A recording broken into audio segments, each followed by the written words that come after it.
السلام عليك يا رسول الله السلام السلام علیکم ورحمۃ اللہ وبرکاتہ۔ ناظرین، ہم نے پچھلے ویڈیو میں آپ سے ذکر کیا تھا کن کن چیزوں سے غسل فرض ہو جاتا ہے۔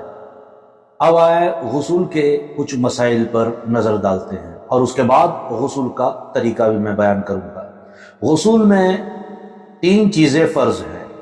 اگر ان میں سے کسی ایک کو چھوڑ دیا یا ان میں سے کسی میں کوئی کمی کر دی تو غسل نہیں ہوگا۔ وہ پہلی چیز جو غسل میں فرض ہے، کلی، پہلی چیز کلی کرنا ہے کہ منہ میں اتنا پانی لینا ہے کہ منہ کے اندر کا پرزا جو ہے وہ گیلا ہو جائے، وہ دھل جائے، پانی پہنچ جائے وہاں تک، یہ فرض ہے۔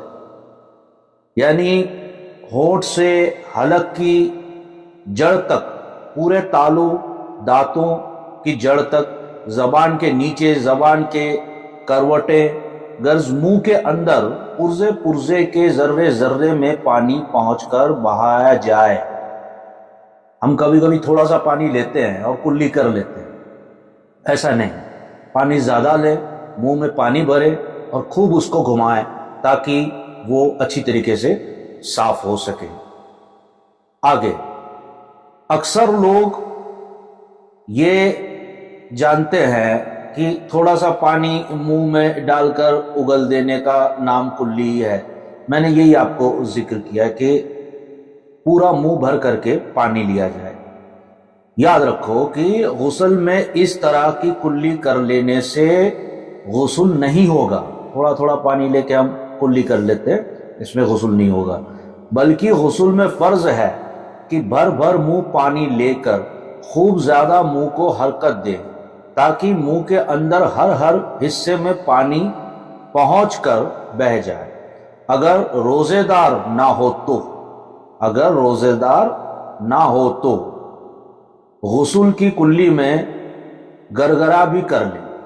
روزے سے اگر نہیں ہے تو کلی پانی منہ میں بھر لیں اور گرگرا کریں اس کو، تو گرگرا تھوڑا ڈیپلی کریں اس کو اور 3 مرتبہ کریں، گرگرا بھی کر لیں۔ اگر روزے سے نہ ہو، روزے کی حالت میں گرگرا نہ کریں کہ حلق کے اندر پانی چلے جانے کا خطرہ ہے۔ دوسرا فرض، ناک میں پانی چڑھانا ہے۔ غسل میں اس طرح ناک میں پانی چڑھانا فرض ہے کہ سانس اوپر کو کھینچ کر ناک کے نتنوں میں جہاں تک نرم حصہ ہے اس کے اندر پانی چڑھائے۔ نتنوں کے اندر ہر جگہ اور ہر طرف پانی پہنچ کر بہہ جائے اور ناک کے اندر کی خال یا ایک بال بھی سوکھا نہ رہ جائے، ورنہ غسل نہیں ہوگا۔ جیسے ہم کبھی کبھی پانی لیتے ہیں اور ناک میں یوں چڑھا دیتے ہیں، نہیں، ایسا نہ کریں۔ آپ اس طریقے سے ہاتھ کر کے پانی اس میں ڈال دیں اور ناک کو اس پانی میں ڈبا کر تھوڑی سی سانس لے، زیادہ نہ لے تاکہ وہ دماغ میں نہ چڑھ جائے، تھوڑی سی سانس لے۔ اور نرم ہڈی جو ہے، نرم جگہ جو ہے، ناک کا پہلا والا جو حصہ ہے نا، یا اوپر سے کہے تو آخری والا جو حصہ ہے، تو وہ نرم ہڈی ہے، وہاں تک پانی پہنچ جانا چاہیے اور پورا وہ گیلا ہو جانا چاہیے اور ناک بھی صاف کر لینی چاہیے۔ تیسرا، تمام بدن پر پانی بہانا، یعنی سر کے بالوں کے پاؤں کے تلووں تک، سر کے بالوں سے لے کے پاؤں کے تلووں تک، آگے پیچھے، دائیں بائیں، اوپر نیچے، ہر ذرے، ہر رونگٹے اور ہر ایک بال کے پورے حصے پر پانی بہانا غسل میں فرض ہے۔ بعض لوگ سر پر پانی ڈال کر بدن پر ادھر ادھر ہاتھ پھرا لیتے ہیں اور پانی بدن پر جو ہے وہ پوت لیتے ہیں اور سمجھتے ہیں کہ غسل ہو گیا۔ حالانکہ بدن کے بہت سے ایسے حصے ہیں کہ اگر احتیاط کے ساتھ غسل میں ان کا دھیان نہ رکھا جائے تو وہاں پانی نہیں پہنچتا اور وہ سوکھا ہی رہ جاتا ہے۔ یاد رکھو کہ اس طرح نہانے سے غسل نہیں ہوگا اور آدمی نماز پڑھنے کے قابل بھی نہیں ہوگا۔ لہذا ضروری ہے کہ غسل کرتے وقت خاص طور پر ان چند جگہوں پر پانی پہنچائے، یہ ضروری ہے۔ اور اس کا دھیان بھی رکھنا چاہیے۔ سر اور داڑھی، مونچھ، بھووں کے ایک ایک بال اور بدن کے ہر رونگٹے کے جڑ سے نوک تک دھل جانے کا خیال رکھیں۔ اسی طرح کان کا جو حصہ نظر آتا ہے اس کی گھراریاں جو ہے، جیسے یہ کان کی جو گھراریاں ہوتی ہیں وہ گھراریاں اور سوراخ، اس طرح ڈھوڈی اور گلے کا جوڑ، پیٹ کی بلٹیں، بغلے، ناف اور ران وغیرہ، پیڑوں کے جوڑ وغیرہ میں پانی پہنچانا فرض ہے۔ اب دیکھیے پانی تھوڑا سا ہاتھ میں لیجئے، جیسے میں نے ناک کے لیے کہا آپ کو، اسی طرح ہاتھ میں لیجئے تھوڑا سا پانی، اب پہلے سیدھے کان کو اس پانی کے اندر ڈالیں۔ پانی کو کان میں نہیں ڈالنا ہے، پانی کے اندر کان کو ڈالنا ہے تاکہ وہ گیلا ہو جائے، پھر جو ہے وہ شہادت کی جو انگلی ہے اس سے وہ پورا اچھی طریقے سے صاف کر لیں، پھر واپس پانی میں ایسے 3 مرتبہ کریں۔ ایسے ہی الٹے کان میں بھی کرنا ہے، تو اس سے بآسانی جو کان کا چھید ہے وہ بھی گیلا ہو جائے گا اور آس پاس کی پرتیں جو ہیں وہ بھی گیلی ہو جائے گی۔ پیچھے بھی تھوڑا سا پانی پھیر لیں اور بھووں کو اچھی طریقے سے مسل کر پانی سے گیلا کر لیں۔ اس سے یہ زیادہ بہترین طریقہ ہے غسل کا۔ اب آئیے جانتے ہیں، اب یہ آپ نے دیکھا 3 فرض ہے، اب غسل کا طریقہ۔ غسل کرنے کا طریقہ یہ ہے کہ نیت یعنی دل میں نہانے کا ارادہ کر کے پہلے گڈھوں تک دونوں ہاتھوں کو 3 مرتبہ دھوئیں۔ آپ سمجھ گئے؟ گڈھوں تک 3 مرتبہ ہاتھوں کو دھو لیجئے، چاہے کونی تک دھو لیجئے، چاہے گڈھوں تک دھو لیجئے، جیسے آپ کی مرضی، 3 مرتبہ دھوئیں۔ پھر استنجا کی جگہ دھوئیں، یعنی پیشاب کی جو جگہ ہے، اب اس میں نجاست ہو یا نہ ہو لیکن اس کو اچھی طرح صاف کر دیں اور آس پاس کے جو گیپس ہیں وہ گیپ میں بھی پانی پہنچائیں، ہے نا۔ بہت سے لوگوں کا جو پیٹ ہے وہ باہر ہوتا ہے تو وہ اوپر سے ہی پانی جو ہے وہ دھول دیتے ہیں، ایسا نہ کرے، پیٹ کو تھوڑا اٹھا کر کے جہاں جہاں بھی گیپ ہے، بس آپ اتنا سمجھ لیجئے کہ پانی کو ہر وہ جگہ پر پہنچانا ہے جسم کی، ایک بھی جسم کی جگہ جو ہے وہ سوکھی نہ رہ جائے۔ جیسے یہ پیر ہے تو پیر اور گھٹنے جو ہے، گھٹنے کے نیچے کا جو حصہ ہے اس پر بھی اچھی طریقے سے پانی کو بہائیں، ایسا نہیں کہ پانی لگا دیا، اس کو بہائیں، یہ کہہ رہے ہیں۔ پھر استنجا کی جگہ وغیرہ کو بھی دھوئیں، چاہے نجاست لگی ہو یا نہ لگی ہو، یہی کہا میں نے۔ پھر بدن پر اگر کہیں نجاست ہو تو اس کو بھی دھوئیں، کہیں اور بھی نجاست لگی ہے تو اس کو بھی اچھی طریقے سے دھو لیا کریں۔ اس کے بعد وضو کریں اور کلی کرنے اور ناک میں پانی چڑھانے میں خوب مبالغہ کریں۔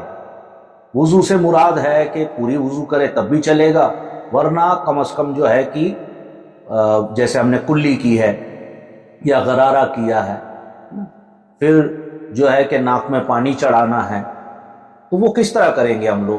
پہلے ایک سائڈ کا کر لیں، پھر دوسری سائڈ کا کر لیں۔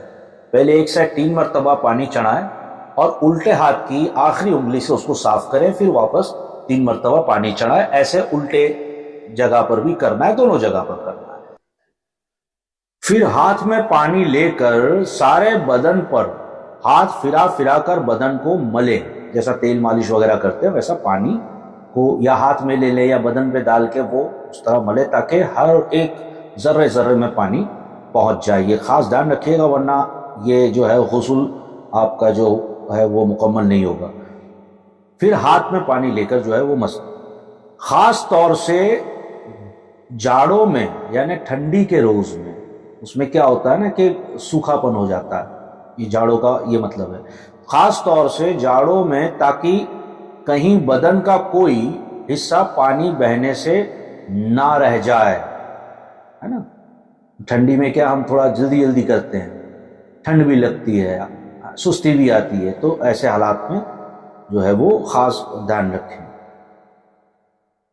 پھر داہنے کندھے یعنی سیدھے داہنے کندھے پر 3 بار پانی بہائیں، پھر 3 بار بائیں کندھے پر بہائیں۔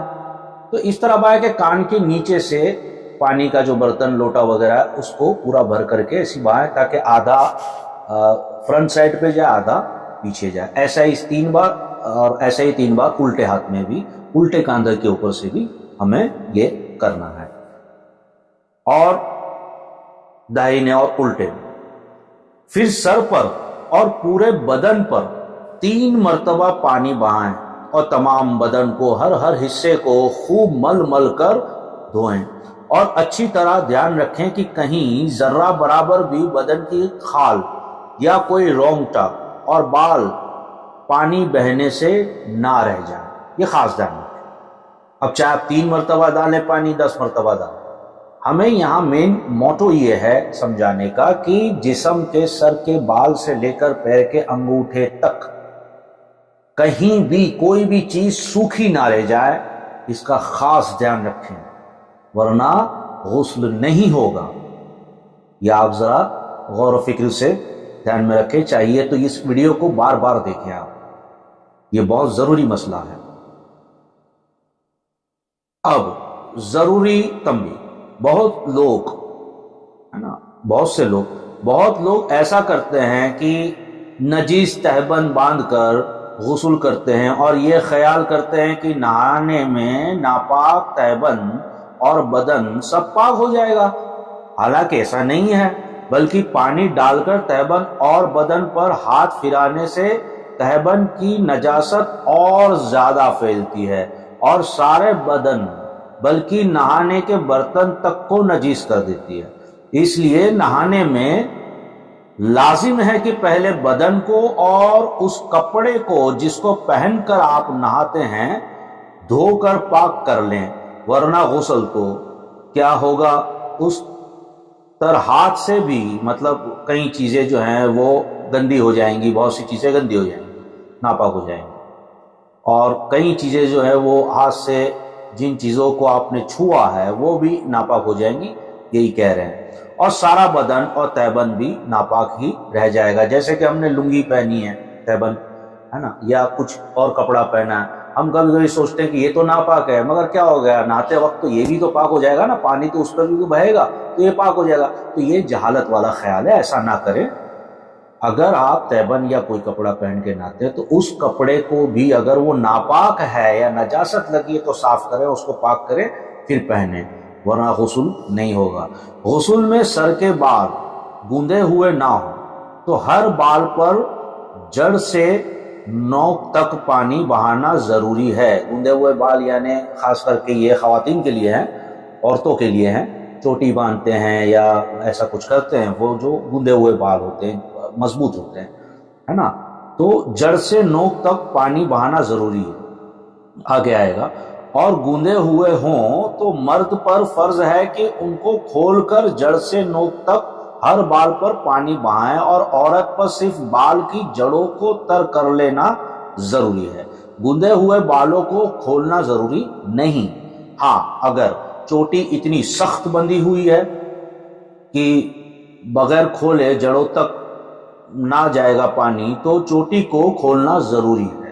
دیکھیے بہت سے حضرات جو ہیں، آدمی مرد حضرات، وہ بھی بڑے بال رکھتے ہیں، تو ان کو تو وہ کھولنا ہی پڑے گا اور وہ پانی سے دھونا پڑے گا، لیکن بہت سی خواتین جو ہیں وہ ایک دم مضبوط چوٹیاں باندھتی ہیں، تو اس وقت کیا کریں؟ تو اس وقت ان کے لیے یہ ہے، بہتر تو یہ ہے کہ وہ کھول لیں، اور اگر ایسا مناسب نہ ہو، اس وقت کوئی مجبوری ہو، تو اس وقت جڑوں تک جو وہ چوٹی بندھی ہوئی ہے اس کی جڑوں تک تو پانی جانا یہ تو فرض ہے، یہ ضروری ہے، لازمی ہے، اس کے بغیر کام نہیں چلے گا۔ یہ مسئلہ ہے در مختار جلد 1 اور صفحہ نمبر 104 پر، تو آپ یہ بات سمجھ رہے ہیں۔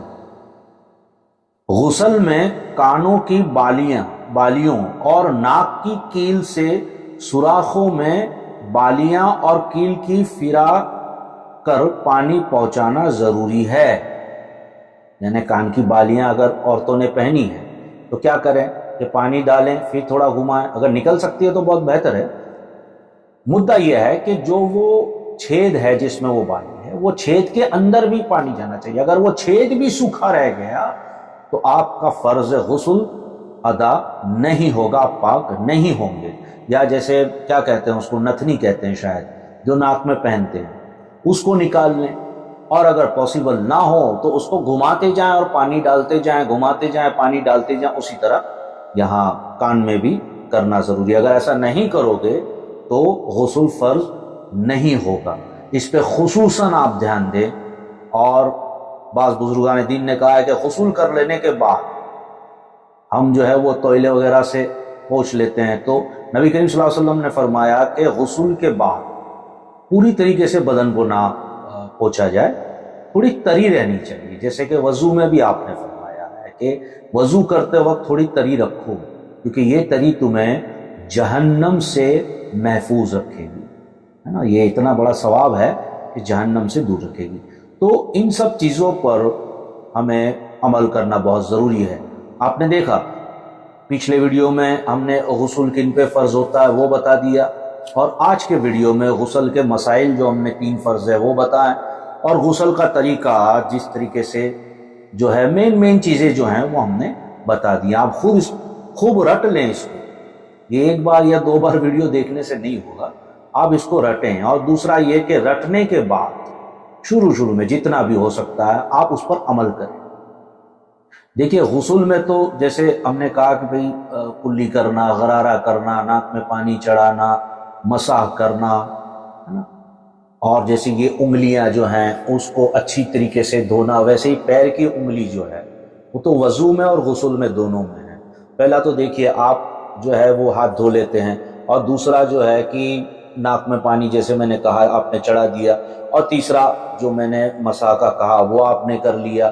اور جو چوتھا ہے وہ یہ ہے کہ آپ اپنے دونوں پیروں کے جو تلوے جو ہیں اس کو اچھی طریقے سے دھو لیں, اور انگلیوں کے نیچے جو پیروں کی انگلیوں کے نیچے کا گیپ ہوتا ہے اس کو اچھی طرح دھو لیں, اور پھر ہر انگلیوں کے بیچ درمیان میں جو چھید ہیں اس کو آپ اگر الٹے پیر کا کر رہے ہیں تو الٹے ہاتھ سے, ہے نا, ایک انگلی سے اس کو اچھی طریقے سے دھوئیں اور اس میں پانی ڈالتے رہیں تاکہ وہ صاف ہو جائے.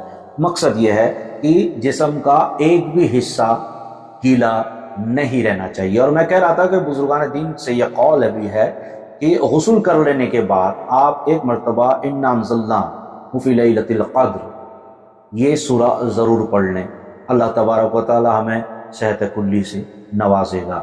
انشاءاللہ میں کوشش کروں گا اگلے ویڈیو میں وضو کے مسائل پر بیان کروں. السلام علیکم ورحمۃ اللہ وبرکاتہ.